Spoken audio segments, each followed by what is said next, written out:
Prose and Comms.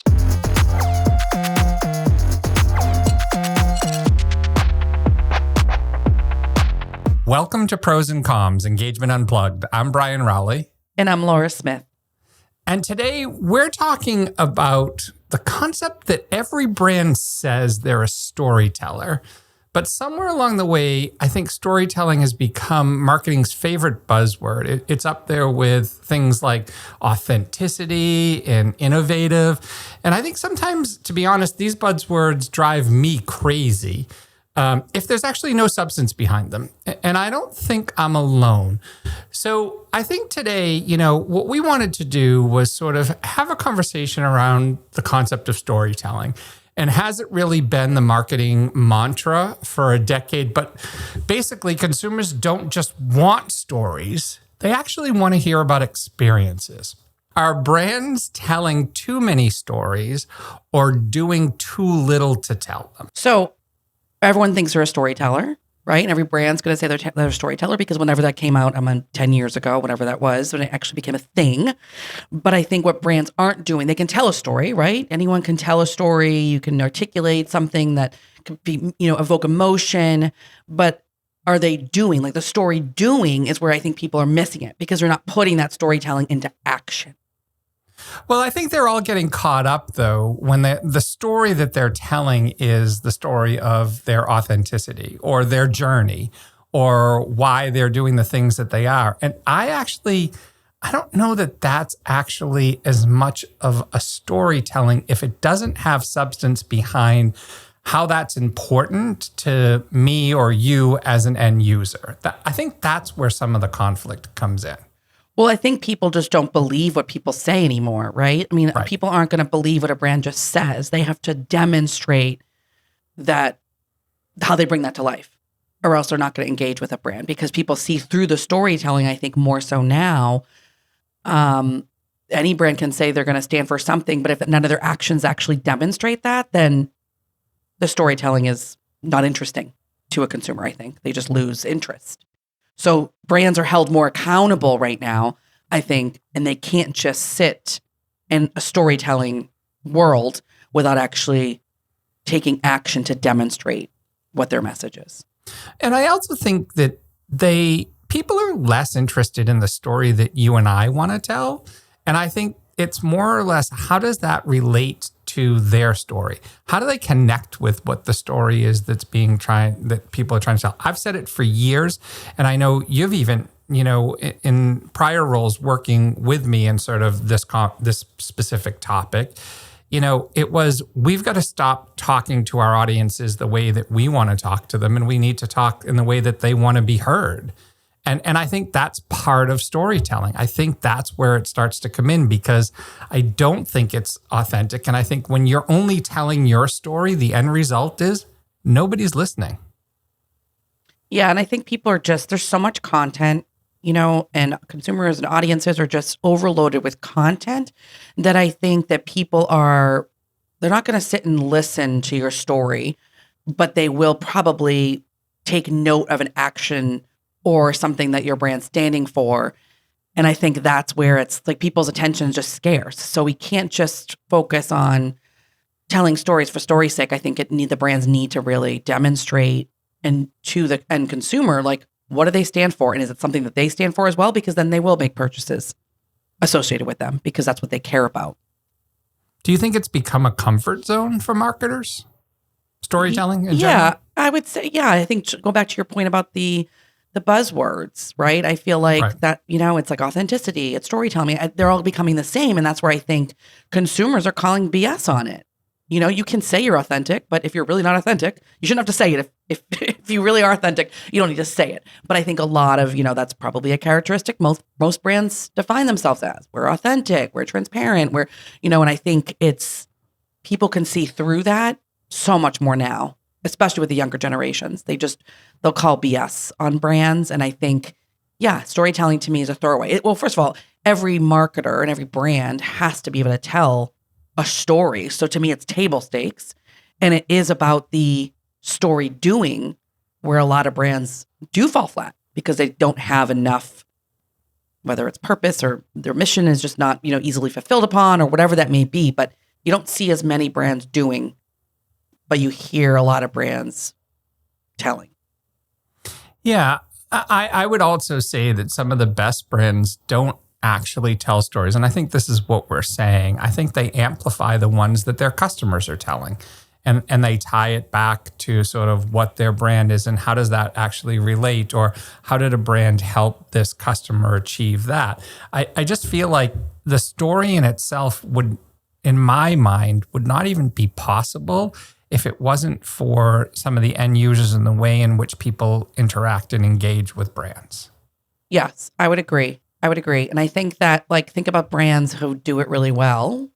I think about REI, right? They close on Black Friday, and that's them demonstrating they could make a ton of money on sales that day, but they do their opt outside. That's who their brand is, and they're going to fulfill upon that regardless of what that revenue loss may be. And honestly, I think their actually revenue increases every year because of that. But it's just showing that they're doing something and people want to buy from them. Yeah. How much are they telling a story, or how does I think their brand, that they're acting on their story. They're not telling it. And that goes to show they're taking a stance. I do think, though, probably for our audience that is listening, I mean, we're referring to storytelling and story doing. I mean, define it a little bit more for me, because I do think it's a point of clarity, because I don't know that everybody is necessarily on the same page as we are as it relates to this. Right. I think this is kind of a newer, maybe, term that people are using, or maybe it's just, it's obviously newer than storytelling, but story doing means you're aligning your actions, experiences, and behaviors to demonstrate your narrative.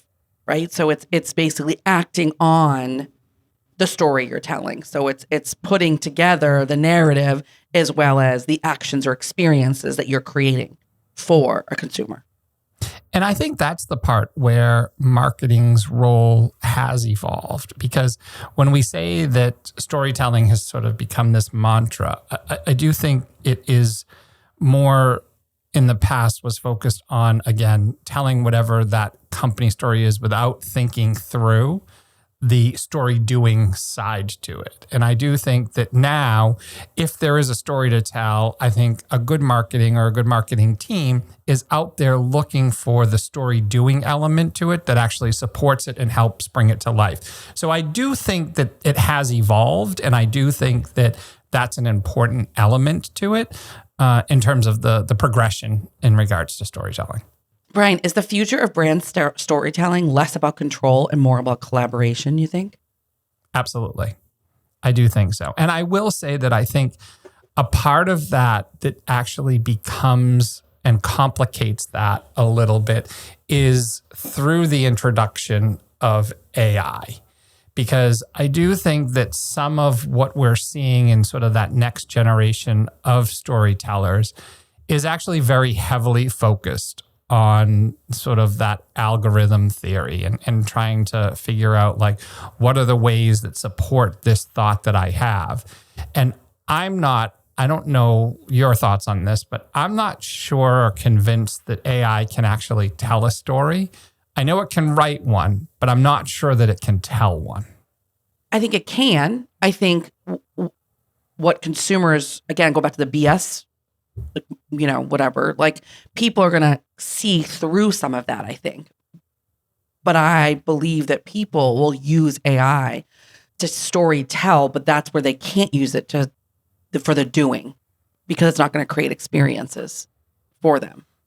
Well, and I guess I'm not separating the two. So and this is kind of the difference between kind of where this topic, and this is why I find this topic to be really fascinating, because I don't think you can talk about either of them independently. I think you do have to talk about them as a whole. So yes, I agree with you. AI can write the words that you're saying, but it can't actually inflect sort of empathy or the things that create that human element to that storytelling that you're trying to create. So that would be the doing side to it. So I don't know that AI can do more than just create the foundation and the the guidance, but I think anybody who tries to rely solely on AI for storytelling, I think is going to lose, to your point, that authenticity point. Yeah. I mean, I think so. But I think you can train AI to probably demonstrate empathy or to demonstrate other like emotions to try to draw out. I mean, I think, yeah.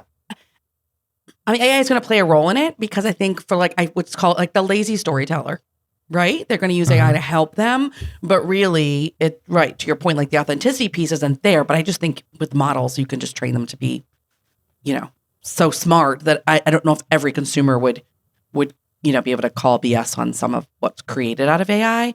I just think it truly is the doing part that it can't do. And that's where, for our discussion, where brands are shifting anyway. It's less about that storytelling and more about the doing. So I think with that, AI's role will look different, right? Yeah, I mean, yes.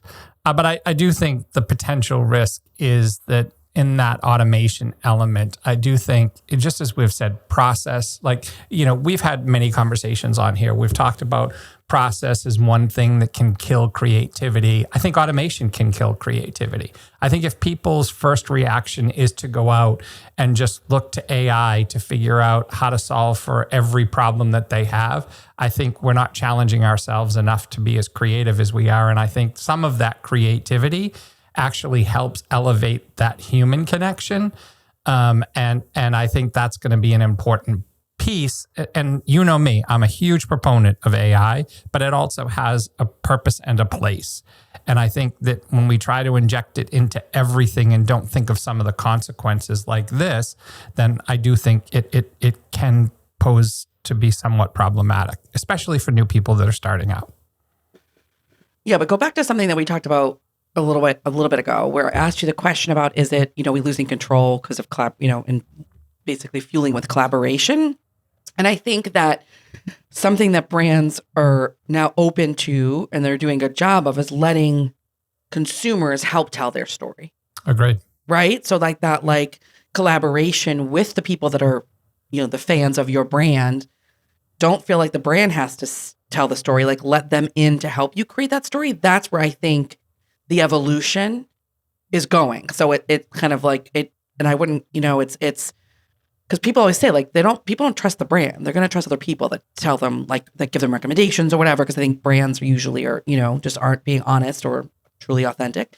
So I think if brands help let their customers or consumers help shape their story and actually like act on their story, I think that's where they're going to see a bit of that evolution and the success. Because then you're not just relying on yourself, and maybe you don't even need AI in that example, because you're allowing other people to help you create your story and your narrative. Well, and is that happening? I mean, but I think, again, that goes back to having that happen organically. And I think having marketers who look at that. Let's go back to, you and I were at a conference a month ago. Mm-hmm. And some of the best creative that we saw was from a company that allowed their end users to tell that story. And it was really amazing, to be honest. Like, we both sat there and we're like, that's really cool. And it wasn't just about capturing like a case study. They actually built entire campaigns and brand campaigns around their customers, and because their customers had something to say. So again, I go back to, would you be able to pull that out of an AI model, or is that what we want our marketing teams to be sorting through at this point and really thinking through how impactful that is? Because for us, it was incredibly impactful. We saw both examples, right, of just a standard brand campaign, and then we saw this one where their customers were telling it, and it was incredibly powerful to see that come to life. Right, because I think that's where the insights live, right? I mean, it's a very insight-driven campaign, and the insights live with their fanatics, people who love the brand. I mean, it's a big, brand, but they don't need to be able to go gather other like research or insights. It's like they're hearing it from their customers. And so, yes, that felt very authentic. It obviously tapped into a lot of, like new audiences even, or inspired because they saw sales increase from something like that, which, and again, there was some creativity put behind it from like the brand side, right? I mean, there's definitely like a concept and a creative kind of idea, but then brought to life by their audience, which was not a lot of brands can do it, to be honest, to get to their customer, understand their customer that deeply. But that's a great example of storytelling and story doing, because they really lived it. Yeah, and I'll get off my AI soapbox here in a second with this one, because I do think the other thing, though, that's important for people to realize is, AI is just a model, right? So it's gathering information, and if everybody starts using that same model for the purpose of doing exactly this, telling stories, these stories are all going to start to sound a lot alike. So I do think that you need to get in there, and I do think you need to understand its impact, how you pull a human element into it. And again, go back to using it as a baseline, but not as sort of the complete narrative that you have, I think is incredibly important. Yep.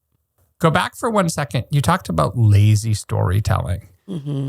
When you say lazy storytelling, and how are you, what do you equate to that? Because it is, I think it's an interesting point, and I think it's one that I think needs us to dig a little bit further. Yeah, I think when I think of that, I think it's when a brand tells a story or what their narrative is, but they're not fulfilling on it. So you can say what you stand for. You can say, like whatever, like deals, or if you're donating to a certain cause, like you can say all those things, but like unless it feels like that's authentic to the brand, and it like your brand's actually living it and people are seeing you do those things, then I feel like it's lazy, because it's just words, technically, like it's words on paper. I think we can all create a fascinating story, truly. I think creative people can create stories, but if you're not living that story like through and acting on it, then I think it's just words for words' sake. So I would call that like lazy storytelling. It's like anyone can write a story, but can anyone like act on it and live it and create experiences that fulfill on it? I don't think so. Do you think more people are currently lazy storytelling than actually storytelling? Because how many brands do we really feel like, we could probably name 5 that we feel like do a really good job of like living and breathing their brand essence, if you will. Right. In every place they show up. Yes, exactly. It's, who they are and what they stand for just by engaging with them. Yeah.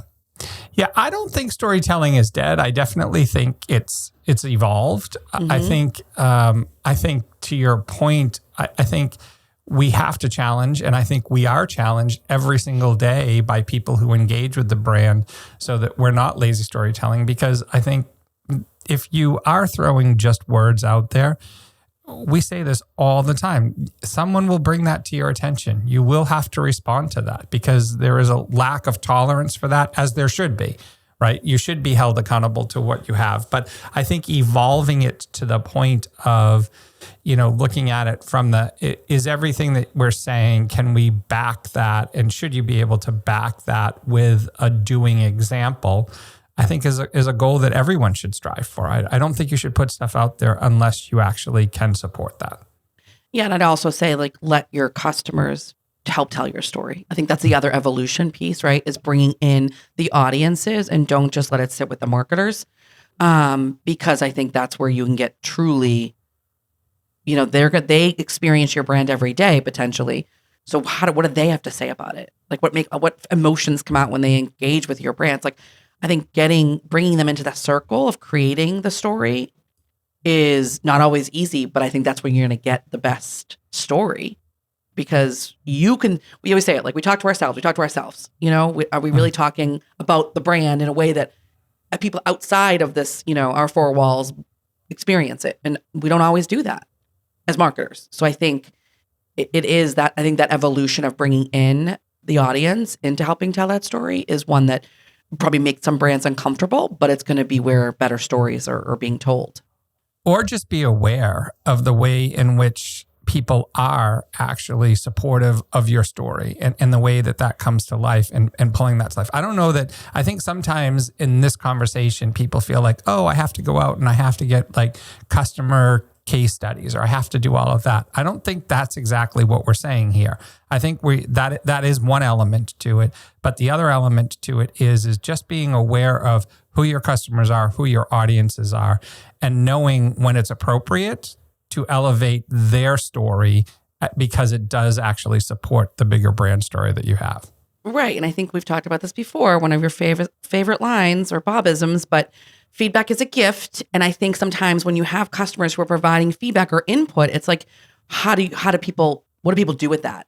And I think really understanding where like pitfalls may be or where great experiences are, like I think that's where I don't think brands welcome in that feedback I can't say all brands because many brands do, but I think that's where like let the guard down, be vulnerable and take in some of that feedback to understand the whys, the hows, the when people are basically engaging with your product or service or whatever that may be, because then it can help craft the story you're telling if you're getting consistent feedback, for example. Yeah. So I guess coming out of this, my wrap is maybe it isn't dying. It's just shifting.